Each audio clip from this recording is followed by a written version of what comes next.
নামাজ পড়ো রে গহীনে ডুবিয়া, নামাজ পড়ো, নামাজ পড়ো রে গহীনে ডুবিয়া, নামাজ পড়ো। পঞ্চয়াত্তা মুক্তা দিয়া জ্ঞানী মন সাজাইও রে গহীনে ডুবিয়া, নামাজ পড়ো, নামাজ পড়ো রে গহীনে ডুবিয়া, নামাজ পড়ো। ঠিক কিনা কর বন্ধু? জ্ঞানী গুণী লোক যারা আছেন এই কথাটার ভাবার্থটা ভালো করে বুঝবেন। নামাজ শুধু পড়লেই হবে না, যদি আহলে বায়াতকে খুশি না করেন, পাক পাঞ্জাতনের মহব্বত যদি সিনায় ধারণ না করেন, সারাদিন নামাজ পড়তে পারবেন, ওই নামাজ দিয়ে কোনো কাজ আসবে? এই জন্য আব্বাজিরা আমার, বন্ধুরা আমার, ফরজ বলেন, ওয়াজিব বলেন, সুন্নত বলেন, নফল বলেন, চাষ বলেন, আওয়াবিন বলেন, সালাতুত তাসবিহ, সালাতুল হাজত, সালাতুত তাহাজ্জুদ, যত বন্দেগী আছে না কেন গো, সবকিছু হইল আমল, আমার নবী হইছে ঈমান। দাড়ি আছে, টুপি আছে, জুব্বা আছে, কুর্তা আছে, আসকন আছে, সবকিছু ঠিক আছে, আমার নবীর মহব্বত নাই। হইব? আলা লা ঈমান লিমাল্লা মুহাব্বাত লাহু। যার অন্তরে ঈমান নাই, নবীর ভালোবাসা নাই, তার কোনো ঈমানদার নাই। কথা কোন ঠিক না বেঠিক? সে কখনো ঈমানদার হইতে পারেও। এই জন্য বাবাজিরা আমার, মাওলাই আলী, সাহাবায়ে কেরাম কেমনে আমার নবীরে তাজিম করতেন আর আমরা কেমনে করি বাজানো? হযরতে মাওলাই আলী তিনি আমার রাসূলকে কুলের মধ্যে নিয়ে বসে রইলেন, নবীজি আরাম করতেছেন। হযরত আলী চিন্তা করলেন, নামাজ পাইলাম নবীর কারণে, রোজা পাইলাম নবীর কারণে, হজ পাইলাম নবীর কারণে, যাকাতের বিধান পাইলাম নবীর কারণে, আমি আলী সম্মানিত হইলাম নবীর কারণে। আমার কাছে নামাজের চাইতে আমার নবীর আরামটাই সব চাইতে দামি।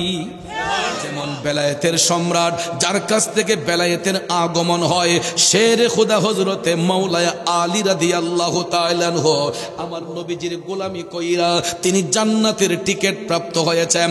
আমার রাসূল বলেছেন, আনা মদিনাতুল ইলমি ওয়া আলিউন বাবুহা, আমি রাসূল হচ্ছে জ্ঞানের শহর, ওই শহরের দরজা হলো আমার আলী। প্রশ্ন হলো, রাসূল কেন এটা বললেন? কারণ হযরতে মাওলা আলী হচ্ছেন বেলায়েতের মূল। ঠিক না বেঠিক? যার কাছ থেকে বেলায়েতের আগমন হয়, যদি আল্লাহর বন্ধু হতে চাও তাহলে অবশ্যই মাওলা আলীর ভালোবাসা অন্তরে গীতে নাও। হযরত মাওলা আলী তিনি এমন একজন নবীর প্রেমিক ছিলেন যার জন্ম হয়েছে বাইতুল্লাহ শরীফের ভিতরে। হযরত আলীর জন্ম হয়েছে কাবা শরীফের ভিতরে। কেমন মায়ের কেমন সন্তান! ওই মা যখন বাইতুল্লাহ শরীফ তাওয়াফ করতেছেন, আমার ভাইয়েরা, হঠাৎ করে দেখা যায় প্রসব ব্যথা উঠে গেছে। এখন বাচ্চা খালাসি হবে কেমনে?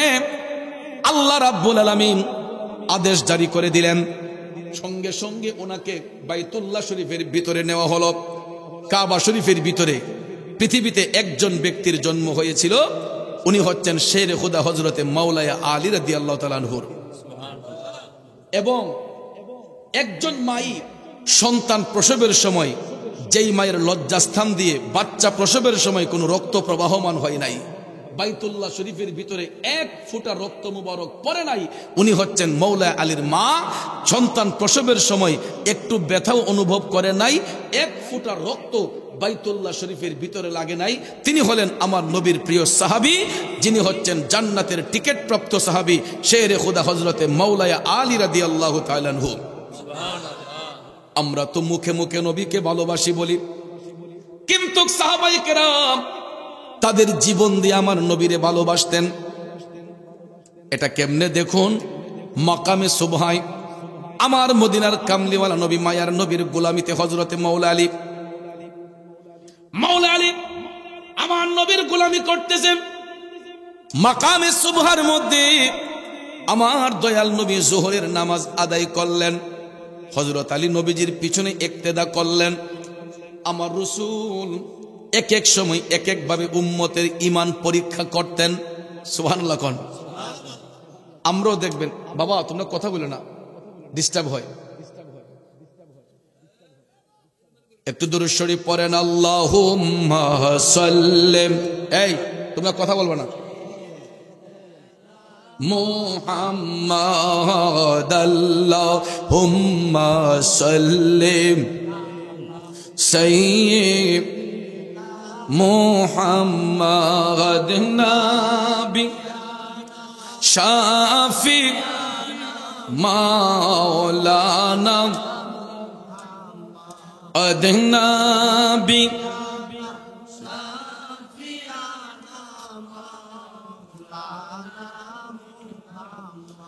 আমার যুবক বন্ধুরা একটু মনোযোগ, লম্বা চড়া কথা বলে মনোযোগ নষ্ট করব না। আমার রাসূল মাকামে সুবহায় জোহরের নামাজ আদায় করার পরে সাহাবায়ে কেরামের মাজলিসে বসে রাসূল আলোচনা করতেছেন। হঠাৎ করে আমার রাসূল হযরত আলীকে ডাক দিলেন, আলী তুমি একটা কাজে যেতে হবে। মাওলা আলী নবীজির কদম মুবারকে দাঁড়ানো, ইয়া রাসূলুল্লাহ আপনি যা হুকুম করবেন। তখন আমার রাসূল একটা কাজ দিয়ে হযরত আলীকে বললেন, যাও তুমি তাড়াতাড়ি করে কাজটা সেরে আসো, তাড়াতাড়ি করে তুমি কাজটা সেরে আসো। বন্ধুরা আমার, সঙ্গে সঙ্গে হযরত আলী নবীর গোলামি করার জন্য, নবীর আদেশ পালন করার জন্য তিনি বের হয়ে গেলেন। হযরত আলী ভাবতেছেন যে রাসূল যেহেতু তাড়াতাড়ি আসতে বলেছেন, তা আমি যাইব আর আসবো, আসরের নামাজটা আমার নবীজির ইমামতিতে এসে পড়ব। সুবহানাল্লাহ কোন। জোহরের নামাজ পড়েছেন নবীজির সাথে, হযরত আলী ভাবলেন যে আমি আসরের নামাজটাও নবীজির সাথে এসে আদায় করব। এই নিয়তে তিনি কাজটা দ্রুত গতিতে করার জন্য তিনি বের হয়ে গেলেন। রাসূল আদেশ দিলেন, এটা দেরি করেন নাই, মাওলা আলী চলে গেলেন। যাইয়া যখন তিনি নবীজির আদেশ পালন করলেন, কাজটা শেষ করে তিনি যখন আবার নবীজির দিকে প্রত্যাবর্তন করলেন, দেখা যায় হযরত আলী আসতে আসতেই আকাশের সূর্যটা পশ্চিম আকাশে হেলে গেল। একটু পরে দেখা যায় আসরের ওয়াক্ত হয়ে গেছে। মুয়াজ্জিন সাহেব আসরের ধ্বনি দিয়ে বলতেছেন যে তিনি আল্লাহু আকবার আল্লাহু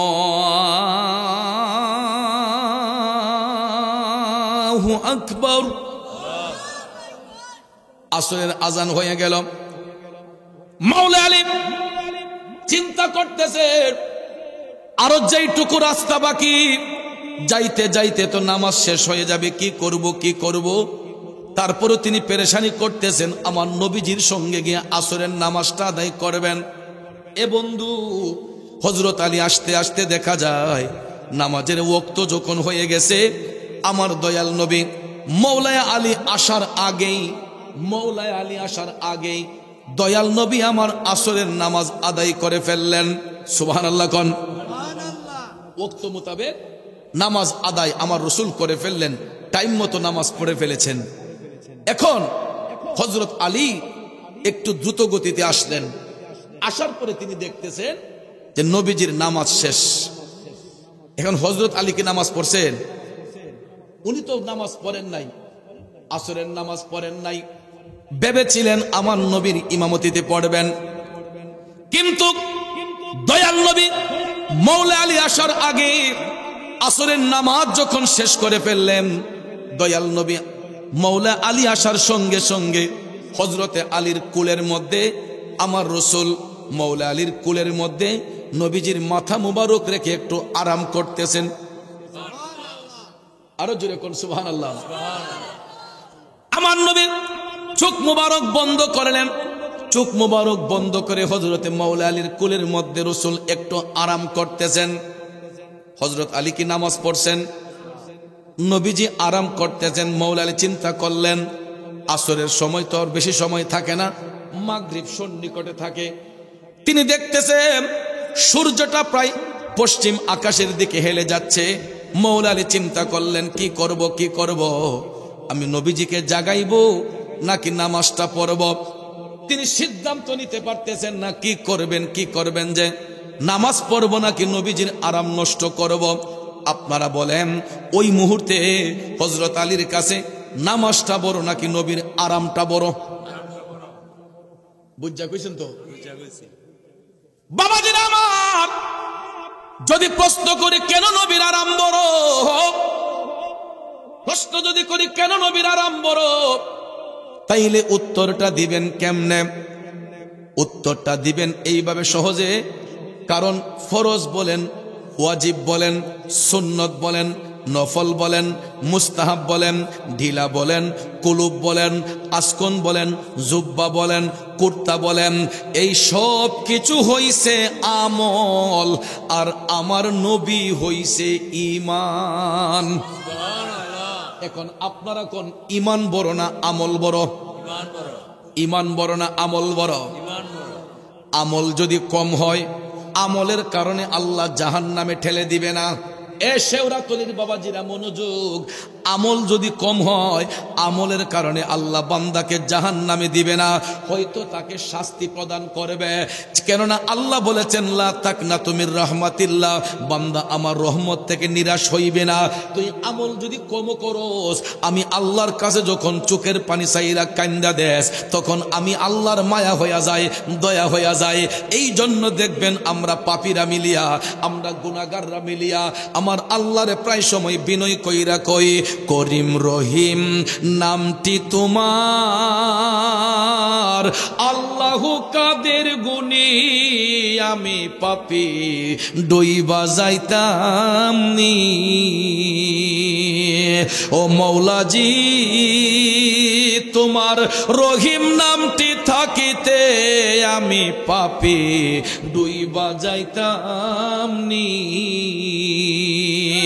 এইরকম ভাবে বিনয় কইরা বান্দা যখন চোখের পানি চাইরা ঢেকরাইয়া ঢেকরাইয়া কান্দে, আমল যদি কম হয়, আল্লাহ কই চিন্তা করিস না, আমি না রহমান, আমি না রাহিম, আমি না গাফফার, তোদের চোখের পানি তো আমি আল্লাহ সহ্য করি না।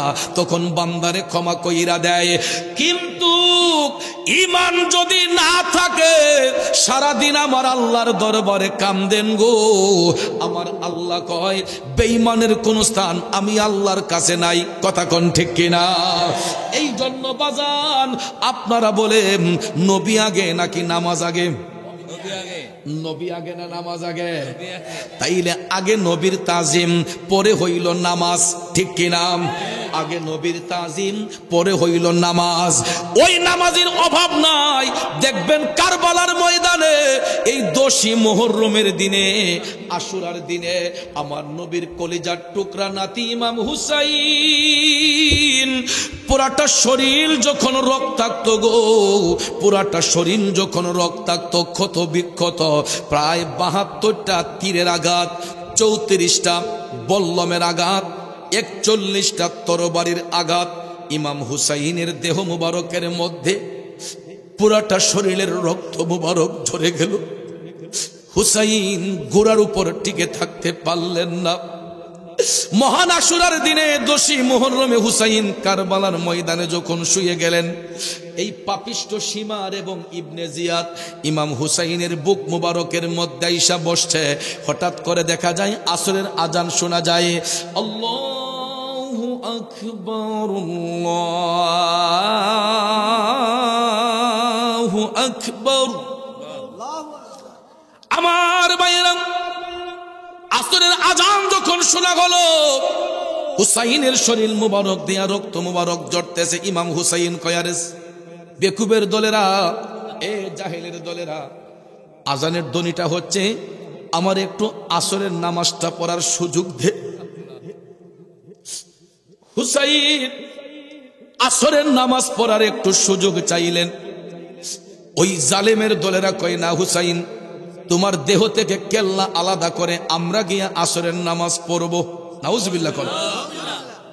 তাইলে এজিদের গোষ্ঠীরাও নামাজি, ইমাম হুসাইনও নামাজি। নামাজি নামাজি ব্যবধান আসেনি? আমাদের দেশে দেখবেন এই রকম মুনাফিক মার্কা নামাজির অভাব নাই, ঠিক না বেঠে? এইগুলার দেখবেন অভাব নাই। উফরেদা ভালো মানুষ, ভিতরেদা দেখবেন খালি শয়তানি। সামান্য একটা উদাহরণ দিয়ে বলি। আমার ভাই আমার দাওয়াত করছে, আমার মুসল্লি, আমার মসজিদের নিয়মিত মুসল্লি, ভাইয়ের নামটা লেগে যায় না, আবুল ভাই, আবুল মিয়া ভাই আমারে আজকে দাওয়াত করে আনছে। এই জন্য আমি ভাইয়ের সম্মানে আমি আজকে এখানে আসছি। তো আপনারা কি খুশি আমি আসাতে? তো যেই কথাটা বলতেছিলাম, এই সমস্ত কিছু কিছু লেবেন্ডিস মার্কা মানুষ দেখবেন উফরে দা বালা বিত্রে দা শয়তানি আছে না। সকালবেলা দেখবেন গাইডা দুয়াইছে দেশি গাইডা, এরপরে দুধটা একটু গননি তো ভাবছে তো আর তো গোয়াল গরু বিত্রে তো আর কেউ দেখতো না, তারা দুইজন ছাড়া। তো গাই দুয়াই আসাইরা দুধটা যখন গন হইছে দেখবেন এটার মাঝে আদাসের পানি মিশাইলিছে, আসেনি মিয়া। এরপরে দেখবেন হজি রুমালটা মাথা দিয়া চাদরটা গুমটা দিয়া বালতিলা লইয়া বাজারে যাইতেছে, সুবহানাল্লাহ আলহামদুলিল্লাহ, আসেনি আসেনি হুজুর। হ্যাঁ, কল্লাটা নুয়ে নুয়ে দেখবেন শীতের মাঝে কুরকুরিয়া বাজারে যাইতেছে দুধ লইয়া ব্যস্ত, মুখের মধ্যে আল্লাহর জিকির আর অন্তরে শয়তানি, আছে না নাই? দুধ আল্লাহর নিয়ামত, ইরার মাঝে ফানি মিশাইয়া করছে কিয়ামত, না মিশা কইলা? এ বন্ধুরা আমার, বাবাজিরা, শুধু এইটা কেন দেখবেন, শুধু এটা নয়, নামাজ পড়তেছে সুদের ব্যবসা করে, নামাজ পড়তেছে ঘুষের ব্যবসা করে, নামাজ পড়তেছে হারাম খাইতেছে, নামাজ পড়তেছে মারে কষ্ট দিতেছে, নামাজ পড়তেছে আরেক বেড়ার খেতের লাল কাইটটা ভিতরে ঢুকাইতেছে। এমন নামাজি আছে না? এরাও নামাজি, হুসাইনও নামাজি। নামাজি নামাজির মধ্যে পার্থক্যটা হলো ইমাম হুসাইন নামাজ পড়ছেন নবীর মোহব্বত অন্তরে নিয়া, আর এজিদের গোষ্ঠীরা নামাজ পড়ছে এজিদকে খুশি করার জন্য এজিদের মোহব্বত নিয়া। কথা কোন ঠিক কিনা? এই জন্য বাজার নামাজ শুধু পড়লেই হবে না, নামাজের মতো নামাজ পড়তে হবে। এই জন্য কবি বলেছেন, নামাজ পড়ো রে গহীনে ডুবিয়া, নামাজ পড়ো, নামাজ পড়ো রে গহীনে ডুবিয়া, নামাজ পড়ো, পঞ্চয়াত্তা মুক্তা দিয়া জ্ঞানী মন সাজাইও রে গহীনে ডুবিয়া, নামাজ পড়ো, নামাজ পড়ো রে গহীনে ডুবিয়া, নামাজ পড়ো। ঠিক কিনা কর বন্ধু? জ্ঞানী গুণী লোক যারা আছেন এই কথাটার ভাবার্থটা ভালো করে বুঝবেন। নামাজ শুধু পড়লেই হবে না, যদি আহলে বায়াতকে খুশি না করেন, পাক পাঞ্জাতনের মহব্বত যদি সিনায় ধারণ না করেন, সারাদিন নামাজ পড়তে পারবেন, ওই নামাজ দিয়ে কোনো কাজ আসবে? এই জন্য আব্বাজিরা আমার, বন্ধুরা আমার, ফরজ বলেন, ওয়াজিব বলেন, সুন্নত বলেন, নফল বলেন, চাষ বলেন, আওয়াবিন বলেন, সালাতুত তাসবিহ, সালাতুল হাজত, সালাতুত তাহাজ্জুদ, যত বন্দেগী আছে না কেন গো, সবকিছু হইল আমল, আমার নবী হইছে ঈমান। দাড়ি আছে, টুপি আছে, জুব্বা আছে, কুর্তা আছে, আসকন আছে, সবকিছু ঠিক আছে, আমার নবীর মোহব্বত নাই, হইব? আলা লা ঈমান লিমাল্লা মুহাব্বাত লাহু, যার অন্তরে ঈমান নাই, নবীর ভালোবাসা নাই, তার কোনো ঈমানদার নাই। কথা কোন ঠিক না বেঠিক? সে কখনো ঈমানদার হইতে পারেও। এই জন্য বাবাজিরা আমার, মাওলাই আলী, সাহাবায়ে কেরাম কেমনে আমার নবীর তাজিম করতেন আর আমরা কেমনে করি বাজানো। হযরতে মাওলাই আলী তিনি আমার রসুলকে কুলের মধ্যে নিয়ে বসে রইলেন, নবীজি আরাম করতেছেন। হযরত আলী চিন্তা করলেন, নামাজ পাইলাম নবীর কারণে, রোজা পাইলাম নবীর কারণে, হজ পাইলাম নবীর কারণে, যাকাতের বিধান পাইলাম নবীর কারণে, আমি আলী সম্মানিত হইলাম নবীর কারণে। আমার কাছে নামাজের চাইতে আমার নবীর আরামটাই সব চাইতে দামি। নবীর মোহব্বত যার অন্তরে থাকে ওই ব্যক্তির নামাজ কি কাজা হইতে পারে? হযরত আলী ভাবলেন, আগে রাসূল খুশি, তারপরে নামাজ, আগে নবীরে খুশি করতে হবে, তারপরে নামাজ পড়তে হবে। আমার রাসূল হযরত মাওলা আলী যে নামাজ পড়েন নাই, নবী জানতেন কি জানতেন না? আমার নবীর কাছে খবর আছে না নাই? আবার অনেকে তো মনে করবেন যে হুজুর রাসূল যদি গায়েব জানেন তাইলে মাওলা আলী যে নামাজ পড়লেন না, নবীজি জানেন না, ও করে ঘুমাই রইলেন। পরীক্ষা না যা। এ বন্ধুরা আমার, বাবাজিরা, শুধু আমাদের নবী কেন, কোন নবীরাই ঘুমায় না, কারণ নবীরা চোখ বন্ধ করলো তাদের দিল মুবারক সজাগ। কথা কোন ঠিক কিনা? আমরা তো জাহিরি চোখ দিয়ে খালি সামন দেখি, আর আল্লাহর নবীগণ শুধু সামন দেখেন না, তারা সামনে যেমন দেখেন পিছনে তেমন দেখেন, ডাইনে যেমন দেখেন বামে তেমন দেখেন, উপরে যেমন দেখেন নিচে তেমন দেখেন। গভীর মনোযোগ। হযরত আলী তিনি ভাবলেন নামাজ চলে যাক, কিন্তু নবীজির আরাম নষ্ট করব না। বাজানো হঠাৎ করে দেখা যায় সূর্য ডুবে গেল, সূর্যটা পশ্চিম আকাশে ডুবে গেল। সূর্য ডুবে গেলে নামাজের ওয়াক্ত থাকে, আসরের ওয়াক্ত শেষ, মাগরিব শুরু হবে। এমন সময় সূর্য যখন পশ্চিম আকাশে ডুবে গেল, মৌলা আলীর চোখের কয়েক ফোঁটা পানি টপ টপ করে পড়ল। নবীজিরে নিয়ে বসছেন ঠিকই, আবার ওই যে নবীর আদেশ নামাজটা যে কাজা হলো, এই জন্য মৌলা আলী চোখের পানিগুলা পড়তেছে। হঠাৎ করে এক ফোঁটা পানি আমার নবীজির শরীর মুবারকে পড়ে গেছে। নবীজির শরীর মুবারকে মৌলা আলীর এক ফোঁটা চোখের পানি মুবারক পড়াতে আমার নবী চোখ মুবারক খুললেন। খুলে দেখতেছে মৌলা আলীর চোখের পানিগুলা টপ টপ করে পড়তেছে। আমার নবী ডাক দিয়া কয়, আলী, আলী রে, আমি রাসূল তোমার কোলের মধ্যে আরাম করাতে তোমার কি কোনো কষ্ট হয়েছে? হে আলী, আমি তোমার কোলে আরাম করাতে তোমার কি কোনো কষ্ট হয়েছে? মৌলা আলী কান্দা কান্দা কই, নবী গো, কি বলছেন ইয়া রাসূলুল্লাহ? এ তো আমি মৌলা আলীর মহা সৌভাগ্য যে দুজাহানের সর্দার নবী আমি আলীর করে আরাম করতেছে। আমার নবী কয়, আলী তাইলে তুমি কামতেছো কেন? তখন মৌলা আলী ডাক দিয়া কয়, নবী গো, আপনি যখন আমারে কাজ দিয়া পাঠিয়েছিলেন, আমি আশায় ছিলাম যে আসরের নামাজটা আপনার ইমামতিতে আইসা পড়ব, কিন্তু নবী গো, আমি আসার আগেই দেখলাম আসরের ওয়াক্ত হয়ে গেল আর আপনিও নামাজ পড়ে ফেলেছেন। ইয়া রাসূলুল্লাহ, আমি দ্রুত গতিতে এসেছিলাম আপনার ইমামতিতে নামাজ পড়ব, কিন্তু আয়েশা দেখি নবী গো আপনি নামাজ আদায় করেছেন। এই জন্য নবী গো, আপনি যখন আমার কোলে আরাম করেছিলেন তখন আমি আসরের নামাজ পড়তে পারি নাই। ইয়া রাসূলুল্লাহ, আজকে তো আমার নামাজটা কাজা হয়ে গেল। আমার রাসূল মুস্কি মুস্কি হাইসা বলতেছেন, আলী লা তাহজান, চিন্তার কারণ নাই। কে বলছে তোমার নামাজ কাজা হবে? তোমার নামাজ কাজা হবে না। বাবাজিরা দেখো রে, আমরা কোন নবীর গোলামি করি আর ওই নবীরে বেঈমানের দলেরা কয় কাউবয়। কথায় কথায় দেখবেন নবীরে কয় নবী, বিশ্ব নবী আছে না? কিছু কিছু মূর্খ মৌলবী দেখবেন কথায় কথায় আমার নবীরে বিশ্ব নবী এই করছেন, বিশ্ব নবী এই করছেন, বিশ্ব নবী ইডা করছে, বিশ্ব নবী ইডা করছে। বোঝা যায় যে বিশ্ব নবী হেরার কাছে একটা সাধারণ একটা মানুষ। শুনেন, অনেক বিয়াদবদের প্রশ্ন করা হয় যে ভাই বিশ্ব যে বললেন, বিশ্ব নবীকে বলা যাবে? কয় হ্যাঁ, বিশ্ব দ্বারা তো গোটা জগৎকে বোঝানো হয়, বিশ্ব দিয়া গোটা জগৎকে বোঝানো হয়। আমি তার কথাই গেলাম, বিশ্ব দ্বারা সমগ্র জগৎকে বোঝানো হয়, তার কথার মধ্যেই গেলাম। এখন প্রশ্ন হলো, যেই শব্দগুলা সাধারণ অর্থে ব্যবহৃত হয়, যেই শব্দগুলা সাধারণ অর্থে ব্যবহৃত হয়, সাধারণ কোনো অর্থ আমার নবীর নামের সাথে ব্যবহার করা যাবে? কারণ রসুল হচ্ছেন বেনজির বেমেসাল। আমার নবীর সঙ্গে সৃষ্টির কোনো বস্তুর তুলনা হতে পারে। এই জন্য দেখবেন বিশ্ব এই দিন, বিশ্ব সেই দিন, বিশ্ব অমুক দিবস, বিশ্ব তমুক দিবস, বিশ্ব এই দিবস, বিশ্ব সেই দিবস, বিশ্ব নবী। কথাটার মধ্যে কোনো আদব আছে? কোনো আদব আছে? আরে স্বয়ং আল্লাহ রাব্বুল আলামিনও রসুলকে যখন ডেকেছেন, আমার আল্লাহ নিজে আপন হাবিবকে ইজ্জত দিয়ে বলেছেন, ইয়া আইয়ুহাল মুজাম্মিল, ইয়া আইয়ুহাল মুদ্দাসসির, ইয়া আইয়ুহান নবী। কথা কোন ঠিক না ঠিক?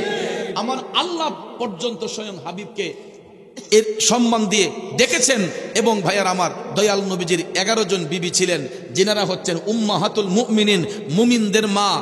আপনি হাদিস খুলে দেখেন, তাফসির খুলে দেখেন, 11 জন বিবির মধ্য হতে কোনোদিন কোনো উম্মাহাতুল মুমিনিন আমার রসুলকে স্বামী বলে ডাকেন নাই, অমুকের বাপ বলে ডাকেন নাই, তমুকের বাপ বলে ডাকেন নাই। নবীজির বিবিগণ আল্লাহর হাবিবকে যখন ডাকতেন, ইয়া রাসূলুল্লাহ, ইয়া হাবিব আল্লাহ, এরকম ভাবে সম্বোধন করতেন। আর আমাদের দেশের মধ্যে কিছু কিছু টুন্না মৌলবী আছে, এরা দেখবেন কথায় কথায় আমার নবীরে বিশ্ব নবী এই করছে, বিশ্ব নবী এই করছে। জনাবে মুহাম্মদ রাসূলুল্লাহ কয়, জনাবে আমার নামের আগে জনাব, ভাইয়ের নামের আগে জনাব। আজকের এখানে অনেক অতিথিদের নামের আগে জনাব, আমার নবীর নামের আগে জনাব। এটা কি মানানসই হয়? এটা আদবের খেলাফ। এটা কিসের খেলাফ? আদবের খেলাফ। কারণ আদবে আউলিয়া বিয়াদবে শয়তান। যার মধ্যে আদব নাই তার মধ্যে কিছু নাই, যার মধ্যে আদব নাই তার মধ্যে কিছু নাই। এই জন্য বন্ধুরা আমার, সাহাবায়ে কেরাম সব সময় তারা আমার নবীজির গোলামিতে মাশগুল থাকতেন গো। সব সময় তারা দয়াল নবীর প্রেমে মাশগুল হইয়া তারা জীবন অতিবাহিত করতেন। বলতেছিলাম কি আমার বাবাজিরা, হযরতে আলী ভাবলেন, তিনি বলতেছেন নবী গো, নামাজ পাইলাম, রোজা পাইলাম, তসবিহ পাইলাম, হজ পাইলাম, যাকাত পাইলাম, সবকিছু পাইলাম আপনি নবীর কারণে। এই জন্য নবী গো, আমি ভাবছি যে যেই নবীর কারণে নামাজ পাইলাম ওই নবীর আরামটাই আমার কাছে সবচাইতে দামি। এই জন্য নবী গো, আমি আজকে আসরের নামাজটা কাজা করে ফেলেছে। আমার নবী ডাক দিয়া কয়, আলী, কে বলেছে তোমার নামাজ কাজা হবে?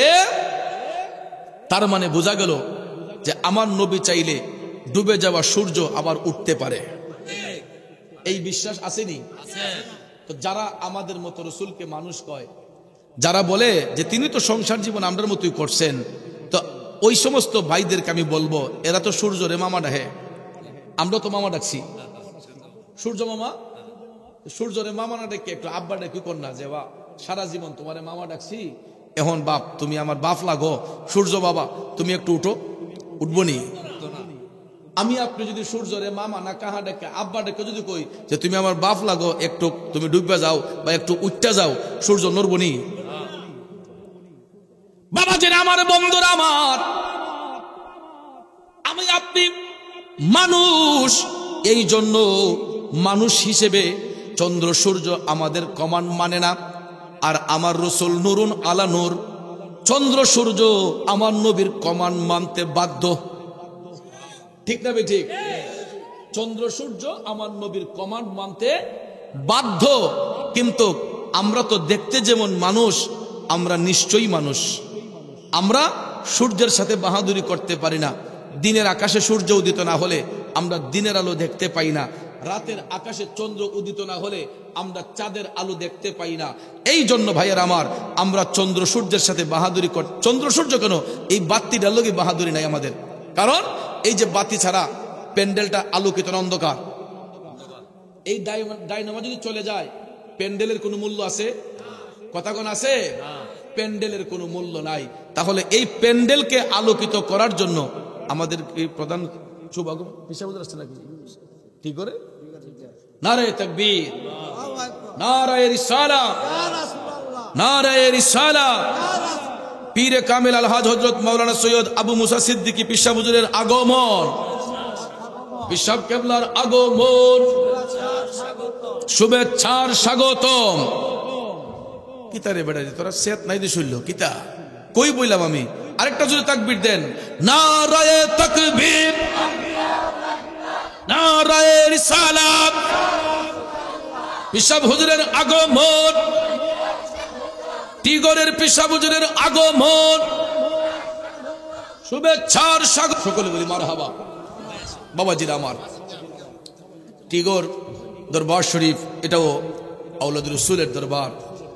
আবার এই ব্রাহ্মণবাড়িয়া প্রাচীনতম দরবার শরীফ, মাসিয়াত দরবার শরীফ, এটা আমার নানার বাড়ি। আমার নানা হুজুর আওলাদ রসুল শাহ সৈয়দ আবু নাসির ওয়াহিদুদ্দিন দরবেশাহ রহমতুল্লাহ আলাইহি। এই দেখছেন একজন অলির সাথে আরেকজন অলির কেমন কানেকশন, এবং এই দরবারগুলোর সাথেও তাদের একটা পারিবারিক সম্পর্ক, আত্মীয়তার সম্পর্ক রয়েছে। তো আলহামদুলিল্লাহ বাবাজিরা আমার, বন্ধুরা আমার, আমরা যে আলোচনার মধ্যে ছিলাম যে অনেকেই বলে যে আমরা যেমন মানুষ, রসুলও তো আমাদের মতোই মানুষ, কিন্তু তিনি মহামানব, আমরা অতি মানব। এরকম কিছু কথা কিছু কিছু মূর্খরা বলে যে আমরা তো মানুষ হই, তিনিও মানুষ কিন্তু তিনি মহামানব। নাউজুবিল্লাহ কোন ভাইয়ের আমার, রসুল মানুষ, সুরতে বাশার, সুরতে দেখতে মানুষের মতো, আসলে মানুষ, তিনি হাকিকতে নূর। এক্সাম্পল দেখেন, এই যে আমাদের সামনে ফুল আছে, ফুল আছে না, এটা কি নিশ্চয়ই ফুল না দেখতে ফুলের মতো? এটা কিন্তু নিশ্চয়ই ফুল না, কারণ এটা দেখতে ফুলের মতো। আর গাছের একটা তাজা গোলাপ যদি হয়, তাহলে এটা দেখতে যেমন ফুল, এটা নিশ্চয়ই ফুল। কথা কোন ঠিক না ঠিক? আর এটা হইল গিয়া দেখতে ফুলের মতো, আসলে ফুল। তো আমরা মানুষ, দেখতে যেমন মানুষ, আমরা নিশ্চয়ই মানুষ। এই জন্য আমরা চন্দ্র সূর্যের সাথে বাহাদুরি করতে পারি না। রসুল আল্লাহর নূর, তিনি যে আল্লাহর পক্ষ থেকে প্রেরিত, এটা বোঝার জন্য, জানাইবার জন্য, আমরা যাতে বুঝতে পারি তিনি আল্লাহর প্রেরিত রাসূল, এই জন্য নবীর একটা সূরত মুবারক দেওয়া হয়েছে। এই সূরত মুবারকটা হচ্ছে সূরতে বাশার। মূলত মানুষ, হাকিকতে তিনি আল্লাহর নূর। মূলত, দেখতেও নাই, মূলত রাসূল কিন্তু নিশ্চয়ই না, তিনি মূলত মানুষ, আসলে মানুষ, তিনি হাকিকতে আল্লাহর নূর। সুবহানাল্লাহ কোন। কিন্তু নবীজিকে এই সূরত মুবারক দেওয়ার কারণ হলো যাতে আমরা পৃথিবীর মানুষরা বুঝতে পারি যে তিনি যে আল্লাহর পক্ষ থেকে একজন রসুল এসেছেন, এটা বুঝার জন্য আমার আল্লাহ নবীজির একটা সূরত মুবারক দান করেছেন। কিন্তু দেখেন ওই সূরত মুবারকটা দেওয়ার কারণে, মানব সূরত মুবারক দেওয়ার কারণে কেউ যাতে বলতে না পারে যে এই লোকটা নবীর মতো, ওই লোকটা নবীর মতো। যেই কারণে ভাইয়ার আমার, পৃথিবীতে আমার আল্লাহ যত মানুষ সৃষ্টি করেছেন, এক একটা মানুষের এক একটা রূপ দিয়েছেন। আপনি দেখেন পৃথিবীর সমস্ত প্রাণী, তাদের আকার, আকৃতি, নমুনা, সুরত এক, কালার ভিন্ন হয়, ওজনে কম বেশি হয়, কিন্তু সুরত কিন্তু এক। একটা মুরুগ দেখেন, হাজার হাজার মুরুগ একই রকম, ওজনে কম বেশি হয়। একটা গরু দেখেন, হাজার হাজার গরুর সুরত এক, ওজনে কম বেশি হয়, কালার ডিফারেন্স হয়। একটা মহিষ দেখেন, হাজার হাজার মহিষের সুরত একই রকম, কালার ডিফারেন্স হয়, ওজনে কম বেশি হয়। কিন্তু আমরা যদিও হাত, পাও, নাক, চোখ, মুখ সবকিছু আছে, কিন্তু দেখেন কারো রূপের সাথে কারো রূপের মিল নাই। এই জন্য কবি বলেছেন, কোরআন হাদিস কইলা দেখো, আদম তো সামান্য নয়, ওরে আদম দিয়া কুদরতুল্লাহ এই ভবেতে প্রকাশ হয়। কোরআন হাদিস কইলা দেখো ভাই, আদম তো সামান্য নয়। আদম রে করিল পয়দা, দুস্তি করতে আপে খোদা, লইতে এসকেরি ফায়দা, মূর্খ খলিফা আদম হয়। কোরআন হাদিস কইলা দেখো ভাই, আদম তো সামান্য নয়। এ বন্ধু, একটু মনোযোগ দিয়ে কথাগুলা বোঝার চেষ্টা করবেন। একজন বাবার ঔরসে 3টা 4টা 5টা 10টা সন্তান ভূমিষ্ঠ হয়। লক্ষ্য করে দেখবেন, যেই স্বামী এবং স্ত্রী একই বিছানায় একই বালিশে শয়ন করে, অথচ দেখা যায় ওই স্বামী স্ত্রী মিলন করার পরে একজন স্ত্রীর গর্ভ থেকে 3টা 4টা 5টা 10টা সন্তান ভূমিষ্ঠ হয়।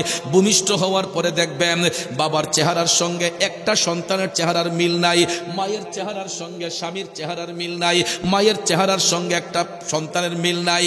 ইভেন এই যে ছামিয়ানার নিচে আমরা যতগুলা মানুষ বসলাম, বলুন তো কারো রূপের সাথে কারো রূপের মিল আছে?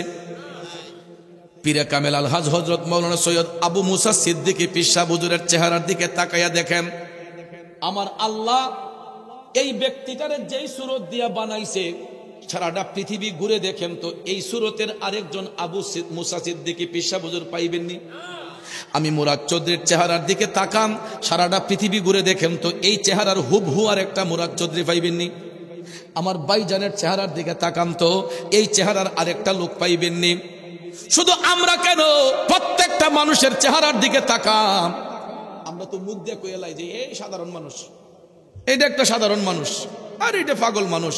কিন্তু আমরা মুখে বলি সাধারণ, পৃথিবীর কোনো সাধারণ মানুষ নয়। পৃথিবীর প্রত্যেকটা মানুষ, এক একটা মানুষ অসাধারণ, কারণ এক একটা মানুষকে আল্লাহ এক একটা রূপ দিয়া বানাইছে। তাইলে তারা সাধারণ করবেন কেমনে? সে তো অসাধারণ, সে এক অসাধারণ মানুষ। এই জন্য কবি বলেছেন, এমন সাধ্য কার আছে ভাই এই ঘড়ি তৈয়ার করে, এই ঘড়ি তৈয়ার করে ভাই, লুকাই ঘড়ির ভিতরে ভাই, লুকাই ঘড়ির ভিতরে। ওরে 3 কাটা 12 জুয়েলে মিনিট কাটা হইল দিলে, এ নয়নে ডুবলে পরে দেখতে পাবে চোখের সামনে। মন আমার দেহ গড়ি সন্ধান করি, বানাই আছে কোন মেস্তরি, মন আমার দেহ গড়ি। ঠিক না বে ঠিক? আরে মাটির একটা কিস বানায়া মেশিন দিছে, তার ভিতর রং বেরঙের বার্নিশ করা, দেখতে গড়ি কি সুন্দর ভাই, দেখতে গড়ি কি সুন্দর। ঠিক কিনা? বিজ্ঞানীরা রোবট বানানো শুরু করছে, রোবট বানানো শুরু করছে। দেখবেন মানুষের আকৃতি দিয়া দেখলে মনে হয় যে অবিকল একটা মানুষ। এই রোবট বানাইয়া দেখবেন ইডার পিছনে বৈদ্যুতিক তার ফিটিং কইরা চার্জিং এর মাধ্যমে এই রোবটে গিয়া একটা নির্দিষ্ট লাইন দিয়া চললে গিয়া মানুষে গিয়া কয় আসসালামু আলাইকুম, ঠিক না বেটে? চার্জ যখন ফুরাইয়া যায় তখন রোবটের আর পাওয়ার নাই। এই রোবট যদিও মানুষে বানায়, এটা চলতে হয় আরেকজনের সাহায্যে, কথা কোন ঠিক না বেঠিক? কিন্তু আমার আল্লাহ কেমন কারিগর, কেমন ফিনিশিং দিয়া, কেমন আস্তর দিয়া, কেমন ফিনিশিং দিয়া, কত সুন্দর গঠন দিয়া একটা মানুষ সৃষ্টি কইরা এমন একটা চাবি মারছে গো, জনম জনম ওই চাবি দেওয়ার কারণে একটা আদম চলতেছে, চলতে গিয়া কোনো তেল লাগে না, মোবিল লাগে না, কোনো পেট্রোল লাগে না, ডিজেল লাগে না, হাওয়ার উপর চলে গাড়ি, লাগে না পেট্রোল ডিজেল, মানুষ একটা 2 চাকার সাইকেল, কথা কোন ঠিক না বেঠে? দেখেন ভাইয়ার আমার, আল্লাহ তাআলা কেমন শক্তি আমাদেরকে দিয়েছে। আমরা চাইলে সামনে যাইতে পারি, পিছনে যাইতে পারি, ডাইনে যাইতে পারি, বামে যাইতে পারি, কিন্তু মানুষের তৈয়ারকৃত একটা রোবট ইচ্ছে করলেই ডাইনে যাইতে পারে না, বামে যাইতে পারে না, সামনে যাইতে পারে না, পিছনে যাইতে পারে না। এটা আরেকজনের সাহায্যে নির্দিষ্ট একটা লাইন দিয়া, রেলগাড়ি যেরকম নির্দিষ্ট একটা লাইন দিয়া চলে, ওই রোবটগুলোও নির্দিষ্ট লাইন ছাড়া চলতে পারে না, কথা কোন ঠিক কিনা? তারপরে দেখবেন এক একটা রোবট কিনতে গেলে 10 লাখ, 20 লাখ, 25 লাখ, 30 লাখ, 50 লাখ, 1 কোটি টাকা লাগে। আমার প্রশ্ন হলো, মানুষের তৈরিকৃত একটা রোবট কিনতে যদি 1 লাখ, 2 লাখ, 20 লাখ, 50 লাখ, 1 কোটি টাকা লাগে, তাইলে আল্লাহর তৈয়ারকৃত, আল্লাহর সৃষ্টি মানুষের মূল্য কত হইতে পারে? চিন্তা করে দেখেন। আমরা আছি গীবত লইয়া, আমরা আছি নবীরে নিয়ে মারামারি করতেছি, কিন্তু ওই নবীরে আল্লাহ সুরতে বাসার রূপ দেওয়ার কারণে মানুষের রূপেরই আল্লাহ পরিবর্তন করে দিছে। এক একটা মানুষের এক একটা রূপ আল্লাহ দান করছে। আমার আল্লাহ এটাই বুঝাইলো যে আমি আল্লাহ চাইলে এক একটা মানুষের এক একটা রূপ দিতে পারি। আল্লাহ কয় আমারে দেখতে হলে আসমানে তাকাতে হবে না, জমিনে তাকাতে হবে না, আমার আদমের দিকে তাকাইলেই তোমরা বুঝবা আমি আল্লাহ কি, ঠিক না বেঠে? কারণ পৃথিবীতে যত বিলিয়ন মানুষ তত বিলিয়ন রূপ, পৃথিবীতে যত বিলিয়ন মানুষ তত বিলিয়ন রূপ। এ বন্ধু, এই জন্য দেখেন আল্লাহরে যেমন আমরা চর্ম চোখ দিয়া দেখি না, এমন আমরা চর্ম চোখ দিয়া আমাদের নিজেদের রূপটারেও দেখি না। আপনি দেখেন, দেখবেন না, অথচ মানুষের দেহ নিয়ে আমরা গবেষণা করি না। কষ্ট হইতেছে আপনাদের? মানুষের এই দেহের 3টা ভাগ। কয়টা ভাগ? ওইটা ওই পিসা বুজুরা এই তালিমগুলোই খানকার মধ্যে বৈশা বৈশা দেয়। মানুষদেরকে আগে দেহ চিনায়, আগে নিজকে নিজে চিনতে হবে। মানুষের এই দেহের 3টা ভাগ, একটা হলো ফানাফিল্লাহ, একটা ফানাফির রসুল, আর একটা ফানাফির শায়েখ। দেহের ভাগ কয়টা? 3টা, ফানাফিল্লাহ, ফানাফির রসুল, ফানাফির শায়েখ। দেখবেন আগে আমরা গাইতাম, তখন মনে করতাম আরে এটা কিতা গাইরি, ওই আমার 3 কাষ্টেরই নৌকা খানি, দয়াল জোড়ায় জোড়ায় উঠে পানি। ওহন এটা শুনলে তো মানুষ আরে বাপরে গাইছে রে। 3 কাষ্টের নৌকা দ্বারা কবি কি বুঝাইলেন বলেন তো? এই 3 কাষ্টের নৌকা দিয়া কবি নিজের দেহটারে, মানুষের দেহটারে বুঝাইছে। কার দেহটারে? দেহের 3 ভাগ, ফানাফিল্লাহ, ফানাফির রসুল, ফানাফির শায়েখ। শুনেন, খালের পানি হিসলে কমন যায়, ডুবার পানি হিসলে কমানো যায়, বিলের পানি হিসলে কমানো যায়, কিন্তু এই চোখের পানি হিসবেন কি দিয়া? সমাজের মানুষ 3 প্রেমে কান্দে, আল্লাহর প্রেমে কান্দে, নবীর প্রেমে কান্দে, শায়েখের প্রেমে কান্দে, জগতের প্রেমে কান্দে, ঠিক না ঠিক? এই জন্য কবি বলেছেন আমার 3 কাষ্টেরই নৌকা খানি, দয়াল জোড়ায় জোড়ায় উঠে পানি, আমি কি দিয়া সেচিব নৌকার পানি রে, তুই সে আমার মন। ও বন্ধু, এই দেহটার 3টা ভাগ, ফানাফিল্লাহ, ফানাফির রসুল, ফানাফির শায়েখ। বেশি বলবো না, এগুলা হচ্ছে খুব গভীরের আলোচনা। শুধু ফানাফিল্লার কথাটা একটু বলে যাই। এই মানুষের রূপের মধ্যে ফানাফিল্লার অংশে আমার মৌলার 60টি সিফাত আছে। কয়টা? কোন মানুষের রূপের মধ্যে 60টা অঙ্গ আছে। এটা আমাদের রূপের দেহের অংশ, অথচ আমরা চোখ দিয়ে দেখি না। আসুন অঙ্গগুলা কোনটা? 60টার একটা হলো মাথার তালু, আর একটা হলো পেশানি কপাল, 2 চোখে হলো একটা, কয়টা হলো? 3টা। নাক হলো একটা, 2 গালে হলো একটা, জবান হলো একটা, থুতি হলো একটা। এই 7টা অঙ্গের কোনো একটা অঙ্গ মানুষ আয়নাবিহীন দেখতে পারে না, অথচ এটা আমাদের দেহের মধ্যে বিরাজমান। এখন প্র্যাকটিক্যালে দেখেন, উপরে চাইলে আসমান দেখা যায়, দেখেন তো নিজের চোখ দিয়ে নিজের মাথার তালুটা দেখা যায়? চোখের উপরে কপাল, আপনি উপরে চাইলে সবকিছু দেখবেন, আপনার কপালটা নিজ চোখ দিয়ে দেখতে পারেন? ডান চোখ দিয়ে বাম চোখটা দেখা যায়, বাম চোখ দিয়ে ডান চোখটা দেখা যায়। এখন আসুন নিচে যাই, চোখের নিচে নাক, আপনি দেখেন তো সোজা নয়নে নিজের নাকটা দেখা যায়নি? তাকাইতে গেল চোখ বাঁকা হয়ে যায়, তেগরা হয়ে যায়, সোজা চোখে নিজের নাকটা দেখা যায় না। চোখের নিচে তুলতুলে 2টা গাল, আপনি দেখেন তো নিজের গালটা দেখা যায়নি? যেই জবান দিয়ে কথা বলতেছি, আমার কথা আপনারা সকল মানুষরা শুনতেছেন, অথচ দেখেন আমি কথা বলতেছি আপনারা দেখতেছেন, অথচ আমার ঠোঁটগুলা আমি নিজ চোখ দিয়ে দেখতে পাই না। আপনারটা দেখেন, নিজের ঠোঁটে তাকান, দেখা যায়? এই যে যেখানে নবীর সুন্নত দাড়ি থাকে থুতির মধ্যে, আপনি নিচে চাইলে ফ্যাট দেখা যায়, বুক দেখা যায়, নিজের থুতিটা নিজের চোখ দিয়ে দেখা যায়? তাইলে এত বাহাদুরি কিসের? আমি তো আমার নিজের রূপটাই নিজের চোখ দিয়ে দেখি না, তাহলে আমি আরেকজনের গীবত করি কেন? এখন বলবেন হুজুর, রূপ দেখতে গেলে মাধ্যম প্রয়োজন হয়। কি প্রয়োজন হয়? মাধ্যমটা কি? আয়না। তো আয়নার আবিষ্কার হয়েছে কয় বছর হয়েছে? বড় জোরে 1000 বছর, 1200 বছর। এর আগে তো আয়না ছিল না। সাহাবায়ে কেরাম রূপ দেখছেন কেমনে? বাবাজিরা আমার, বন্ধুরা আমার, এখানেই তরিকতের শিক্ষা, তাসাউফের শিক্ষা। নিজের রূপটা যদি দেখতে হয়, মুর্শিদ রূপটারে আয়না বানাইতে হয়। সুবহানাল্লাহ। এই জন্য কবি বলেছেন, ওরে বেলায়েতে মুর্শিদ হইয়া আসিলেম দিনের নবী আমার, আসিলেম দিনের নবী, মুর্শিদকে না পাইলে কি আর রাসূল পাবি, মুর্শিদকে না পাইলে কি আর রাসূল পাবি। ঠিক না বেঠিক? আব্বাজি, আয়না যদি আমি ভাঙ্গা দেই, রূপটা দেখবো কেমনে? এই আয়নাটা তো জাহিরে আমরা চোখ দিয়ে দেখতেছি, আয়নাটা আমরা দেখতেছি, এই আয়নাটা তো একটা মানুষে বানাইছে। ঠিক না বেঠিক? এটা ভাঙ্গা দিলে তো আর রূপ দেখা যায় না।